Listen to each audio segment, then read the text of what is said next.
Hola, les saluda el doctor Chavardía y hoy quiero hablarles de la evolución del pensamiento médico.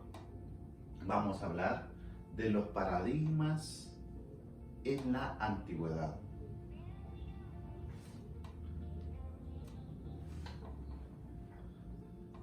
Vamos a hacer un paso por la historia, ¿verdad? Sobre cómo se ha visto el proceder médico o cómo se realizaba el proceder médico en la antigüedad. Vamos a conocer los diferentes paradigmas a lo largo de la historia antigua que fundamentaron la evolución del pensamiento médico. Analizar también desde Galeno hasta Newton el proceso que gestó la forma del pensamiento científico dominante, que es pues lo clásico, lo que en la medicina occidental se lleva a cabo. Vamos también a comprender el efecto que esto tuvo en el desarrollo de la medicina, ¿verdad? Y bien, la agenda incluye entonces a la patología humoral de Galeno, la iatroquímica de Paracelso, el mecanismo reduccionista y cartesiano pues, de René Descartes y la linealidad causa-efecto de Newton. Estas eran diferentes formas de pensamiento en la antigüedad. ¿Cómo ha venido evolucionando el pensamiento médico a partir de esos conceptos? Con Galeno y su teoría humoral, pues desarrolla, tomando en cuenta la teoría hipocrática de las cualidades y los elementos de los humores, una patología detallada y estrictamente sistematizada en lo humoral, ¿verdad?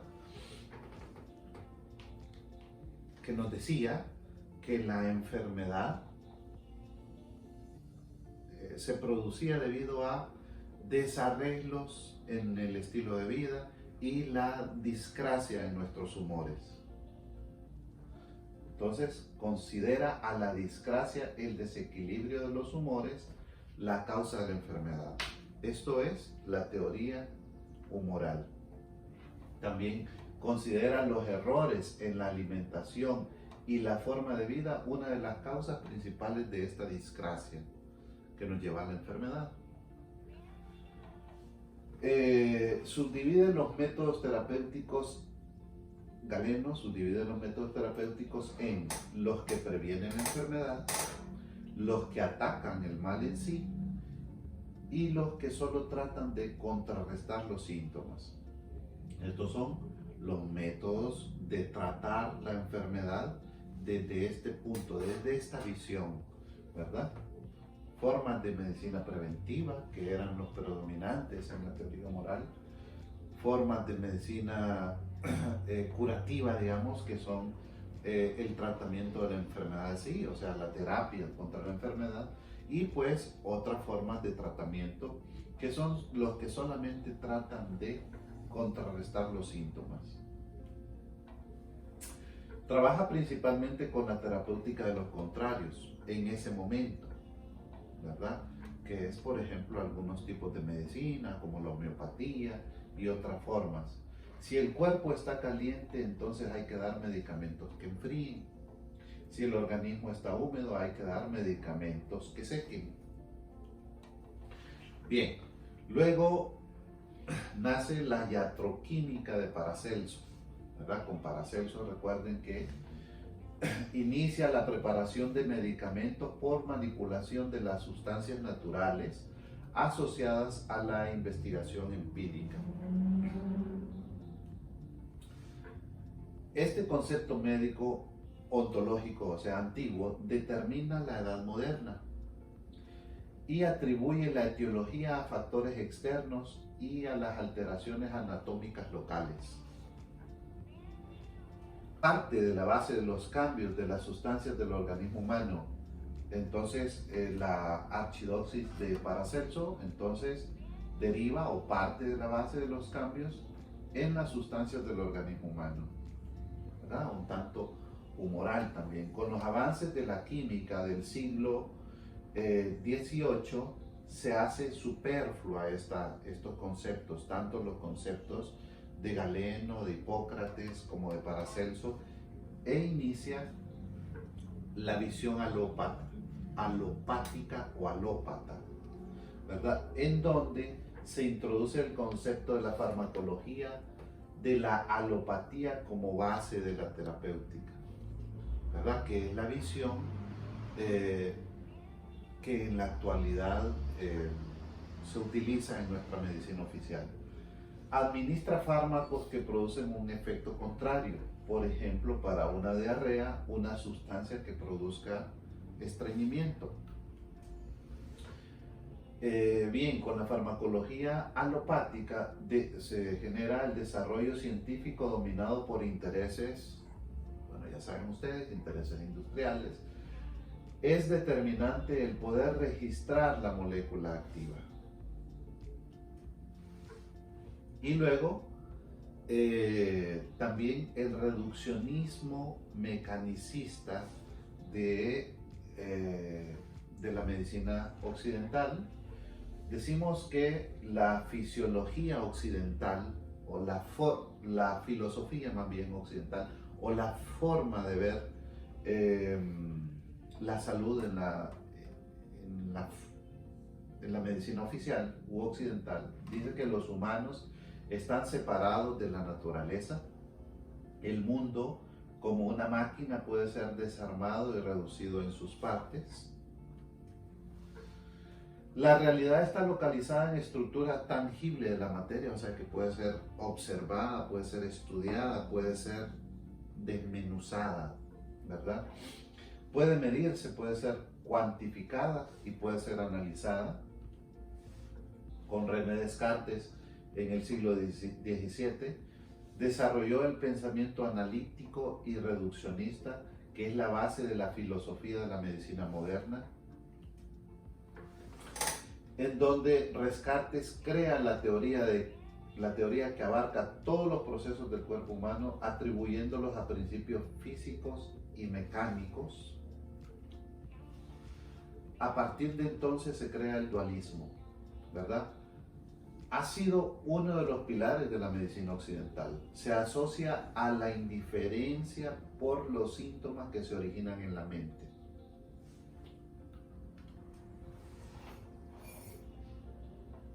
También las enfermedades empezaron a ser consideradas como aflicciones comunes a todos los que las sufren, ¿verdad? O sea,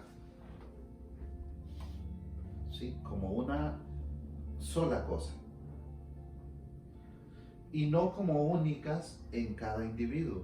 Ya sabemos que en la actualidad pues entendemos que cada ser es individual, con su predisposición a padecer determinado tipo de enfermedad, con una forma reaccional determinada, ¿verdad? En relación a su estado inmunológico, a su función endocrinológica, a su función neurológica, a su forma de pensar, sentir y actuar, ¿verdad? Pero en esta visión vemos al individuo, ¿verdad?, como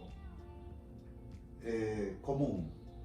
Y es así como se crean protocolos para enfermedades específicas. Bajo esta visión, la realidad es sustituida por modelos o protocolos que serán más reducidos cuanto más compleja sea esta realidad. Ya no se genera experiencia médica, ya que la actuación se basa en modelos y no en la realidad. Esto lo dice Heim en 1997. La enfermedad se convirtió entonces en el objeto de investigación y diagnóstico. La enfermedad y no el paciente, o sea, no el individuo en su totalidad. Entonces se genera finalmente la enfermedad crónica. Esta no responde al patrón causa-efecto, al mecanicismo reduccionista, ni en la patogénesis, ni en el tratamiento. Hemos visto pues que la patogénesis de las enfermedades, o sea, la forma de manifestarse, ha venido cambiando a través del tiempo, y pues lógicamente el tratamiento debe ser abordado desde otra óptica. Y ha habido un aumento significativo entonces de la patología o de la enfermedad crónica y degenerativa, ¿verdad? También poca efectividad de los medios terapéuticos ante este tipo de enfermedad. Ahora bien, el concepto lineal de Isaac Newton, ¿verdad? Donde dice que A es igual a B. La visión mecanicista de la naturaleza condujo a leyes físicas absolutas y fijas desarrolladas por el astrónomo y matemático Isaac Newton. El análisis implica, por definición, reducción, ya sea de lo real o de lo mental. Newton es el engranaje de la teoría de la experimentación. Bien, ¿cuáles son los aportes? El uso de experimentos específicamente diseñados para suministrar la pieza de una argumentación orientada a crear una teoría general. Y bien, también el principio de causa-efecto. Dice que los organismos vivientes son máquinas gobernadas por leyes mecánicas. Cuando las personas son máquinas, los médicos entonces nos convertimos en mecánicos.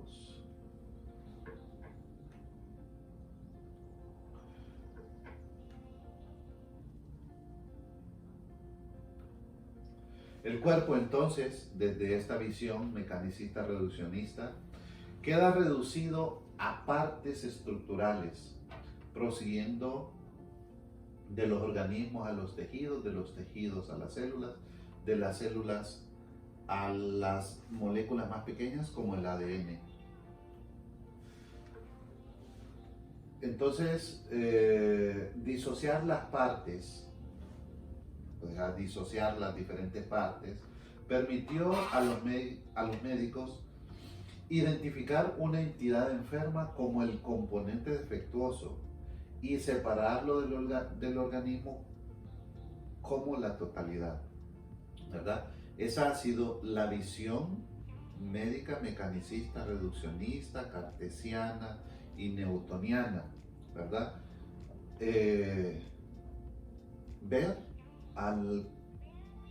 la parte defectuosa como la causante de la enfermedad, ¿verdad? Y no al entorno, y no a todas las condiciones epigenéticas que influyen sobre la totalidad en el individuo.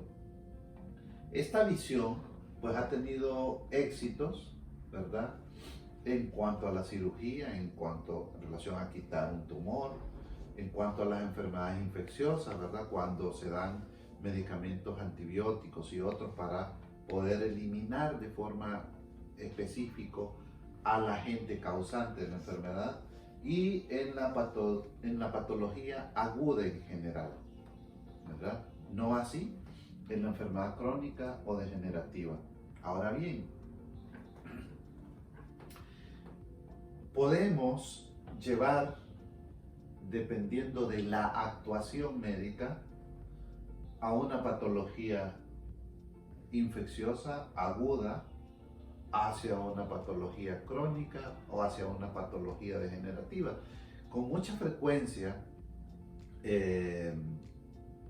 actuamos, personas que trabajamos en salud, sin conocer la causa, y podemos llevar a nuestro sistema inmunológico muchas veces, digamos, inmunosuprimir a un paciente cuando tiene una patología infecciosa que está generando una reacción inflamatoria dolorosa,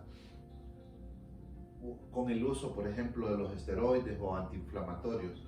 Podemos llevar esta patología aguda hacia la cronicidad. Entonces debemos tener mucho cuidado en ese sentido. En resumen, por 2 milenios la patología moral de Galeno determinó el fundamento de la medicina, basada en la terapéutica, en el principio, en el equilibrio del cuerpo determinado por el estilo de vida. Superada por la iatroquímica de Paracelso, buscaba la salud con base en la administración de elementos químicos naturales y fue abandonada por el nacimiento de la química moderna, ¿verdad? La visión de la totalidad, entonces fue abandonada por el nacimiento de la química moderna. Evoluciona la visión cartesiana, que deriva en el reduccionismo mecanicista, en el hombre como máquina, que determina una medicina basada en reparar el cuerpo, o sea, basada específicamente en la terapéutica.